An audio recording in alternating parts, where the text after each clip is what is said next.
Hi everyone, I'm Sam Sorbo for the Accidental Homeschooler. That's you guys. I've been homeschooling for, oh my gosh, how long have I been homeschooling? 12, so 10 years. 10 years is actually not that long, but it's gone by like that. Once I finally figured it out. But I will tell you, it took me almost 2 years to really figure it out. And then even after that, I was still learning and growing and figuring it out. But it took me 2 years to get over my insecurity.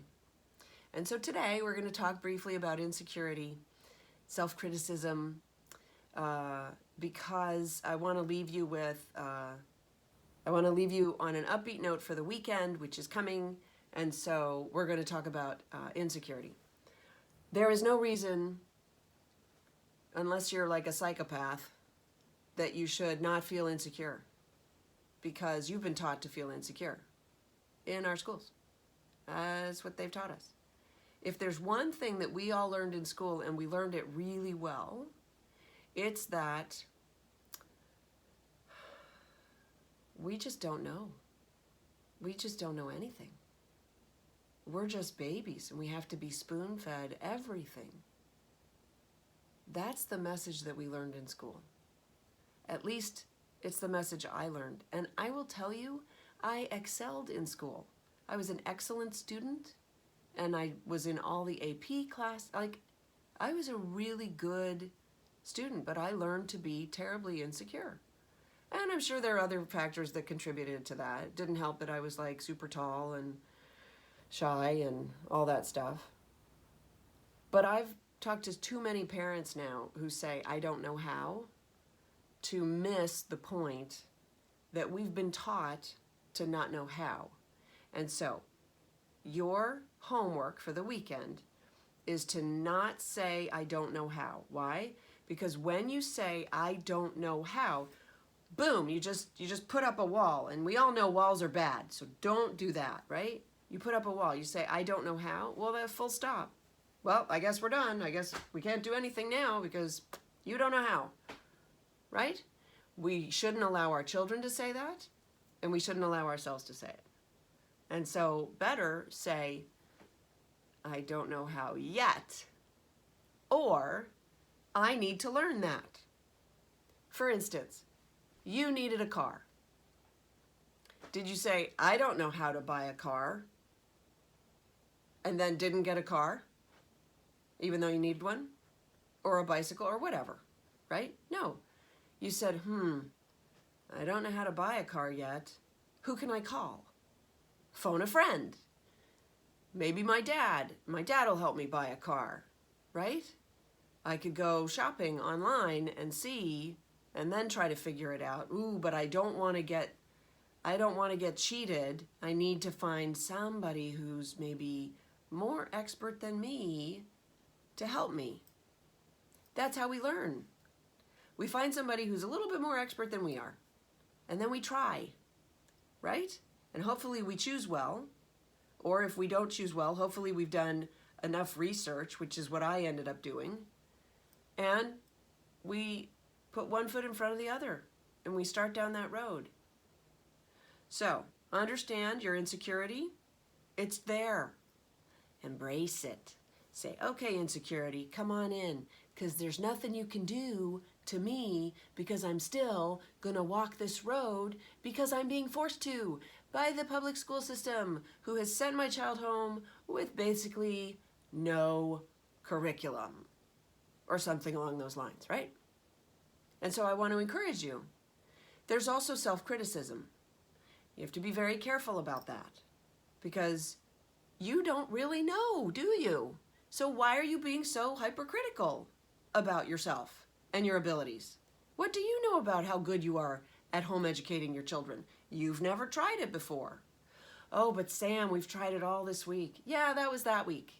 This is a new week now. We're going to do a new thing. We're going to try it differently because, oh, that didn't work, right? Or maybe, actually, 50% of that worked. I think I need to keep 50% and the other 50%. So I read a piece where it says, You know, there are rules to homeschooling. There are no rules to homeschooling. There are ideas that might resonate with you, that might help you. One of them is don't stay in your pajamas. I don't like that rule. My kids are like, we do have a school uniform. It's called pajamas. That's our school uniform. I don't see the point in getting dressed necessarily just to sit at the kitchen table or sit in my room and do my homework, right? There are times when you need to get dressed. And of course, my children do get dressed. Not every morning though. So, but maybe for your house, maybe no, kids got to get dressed. They got to, you know, there are a lot of people out there who are now stranded because they don't have a schedule, and they feel like they're really foundering because they don't have a schedule. So make a schedule, impose the schedule. Ring a bell if you need to. It makes me sad to say it, but hey, we've all been trained by that bell. Ding, ding, ding, ding, ding, ding, lunchtime. Line up, I'm gonna serve cafeteria style. If that's what floats your boat, go right ahead. It's your home. You can do it. Sometimes it's good to compare. Sometimes it's helpful.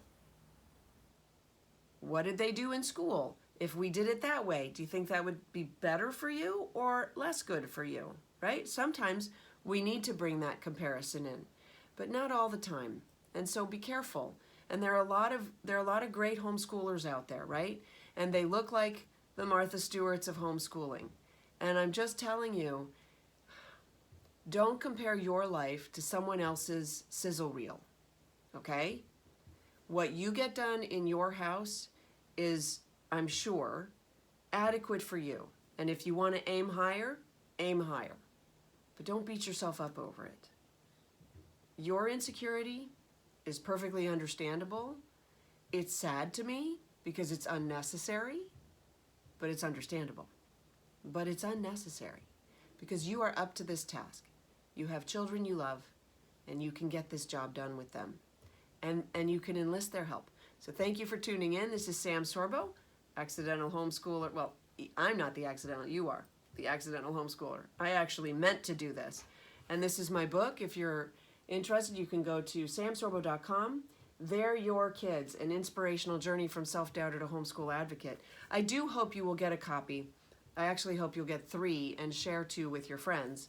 The first part of the book, I talk about many of the problems in our school system. And I got to tell you, they've only gotten worse since I published this book. And then the second half of the book, I talk about my story. See, it's right there. My story. How I stepped into it, what I did right, some of the things I did wrong. Try to save you a little bit of that drama. And yeah, so samsorbo.com. Subscribe to my videos, please, on YouTube. It just helps me get the message out. I really want to be a resource for parents to encourage them. I see a revolution taking place right now. And I'm so hopeful that we can free parents from the chains of our industrialized school system. And that's the best way I can say that. Thanks for tuning in. We'll see you again. Don't forget to tune into my live videos on YouTube and also over at my Facebook page. Thanks so much. Take care.